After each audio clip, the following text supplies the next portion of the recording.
do mar. Como era tolinho o tal do Darwin. Aliás, tolinho é todo aquele que não confia de forma definida nas afirmações escriturísticas teopneustos. Não é? E não se trata de confiar cegamente, que isso também não é fé. Isso é fanatismo cego e bobo. Trata-se de confiar tendo analisado exaustivamente, processando exegeses sucessivas e sérias e fazendo uso de tudo quanto for regra de hermenêutica. A fé bíblica é fé racional e inteligente, fruto do intelecto, da volição, da mente desenvolvida e treinada. A verdadeira fé pode ser um salto no vazio, mas nunca será um salto no escuro.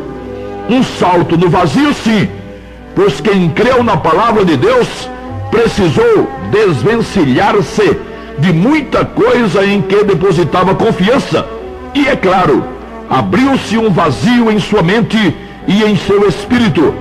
Vazio preenchido imediatamente pelos novos e corretos valores da palavra de Deus. E o caso de Darwin sobre conchas na Cordilheira dos Andes. Se ele não fosse um tremendo incrédulo, saberia primeiro que a Terra era um só bloco emerso no dilúvio, pois a separação em ilhas e continentes só ocorreu anos depois de Noé sair da arca, e depois que, tendo sido o dilúvio universal, as águas cobriram até a mais alta montanha, levando conchas e tudo mais das planícies e dos vales até os lugares altos. Para conferir, leia-se Gênesis 1, 9 e 10 e capítulo 10, 25. Para os padrões atuais dos enunciados científicos, a afirmação da própria ciência de ter o homem surgido há milhões de anos atrás e que o Homo habilis data de 1,7 milhões de anos, o Homo erectus 1 milhão de anos e o Homo sapiens 500 mil anos, não tem o menor cabimento.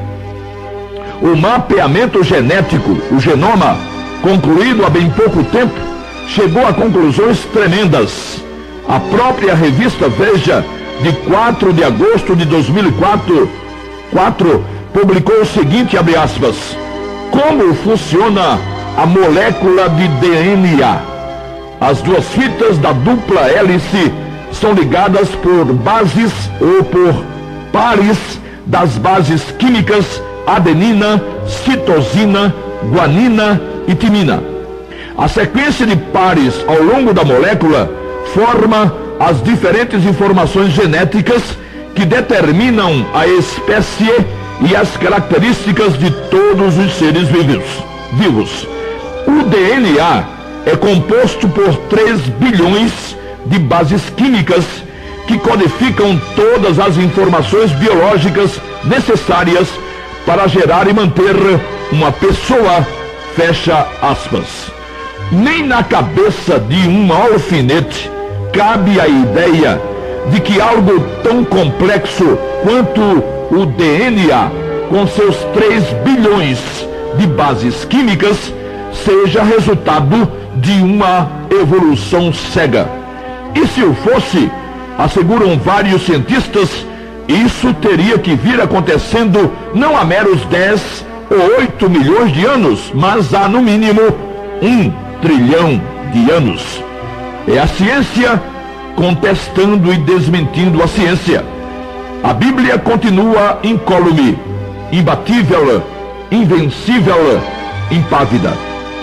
E é só dona ciência avançar de postulado para ter que admitir de novo, outra vez, novamente, que é a Bíblia quem está com a razão, quem sempre esteve com a razão. Para concluir, existem elementos na natureza, como o olho humano, que tem uma estrutura tão engenhosa que só podem ter sido criados por um projetista, ou seja, por um ser superior. O olho humano, ou alguns elementos da natureza, só podem ter sido criados por um projetista. E isso inclusive é citado a contragosto pela revista Veja de 9 de maio de 2007, página 119. O cérebro, com seus 100 bilhões de neurônios, também jamais poderia ser resultado de uma evolução aleatória ao sabor do acaso a partir de uma ameba original ou de um protozoário. Alguns, com ares de superinteligência, não passam de fantoches nas mãos de Satanás e de seus demônios, nos quais, convenientemente, não creem. Afastando pessoas das afirmações bíblicas, o inimigo as está afastando também, e ao mesmo tempo, da única possibilidade de terem a culpa de seus pecados anulada. Aliás, essas pessoas riem a mais não poderem com a simples menção do pecado, da pecaminosidade e da consequente sentença do juízo final. Parece a gente sábia, entre aspas, pecado, perdição, salvação, vida eterna, Deus, juízo final, são fantasias para assustar crianças mal criadas e para alimentar conversa entre anciãos que já não têm assuntos, alienados que vivem. E o tempo passando, e a tampa do caixão se fechando sobre cada um a seu tempo, e no Hades, que é o que lhes cabe, visto que na morte o corpo volta ao pó e o espírito volta a Deus, Eclesiastes 12:7, terão tempo de sobra para ruminar em sua incredulidade e seu pouco caso com a misericórdia e com amor do Senhor Deus.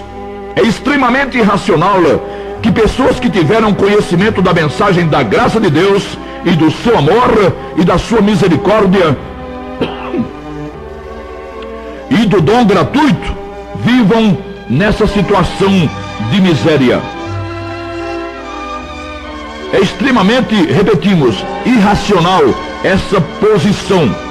Poderiam se valer, mas não se valeram ainda do poder e dos recursos do precioso sangue do Senhor Jesus para amargarem, por causa disso, já sem o corpo, um viver miserável de desespero, de angústia e de perplexidade, pois imaginam muitas vezes que serão extintos na morte do corpo, ou que dormirão em completa inconsciência, ou ainda que terão um período de purificação em lugar intermediário, e terminarão por se descobrirem em um espaço trevoso, em completo isolamento e sem paz com Deus.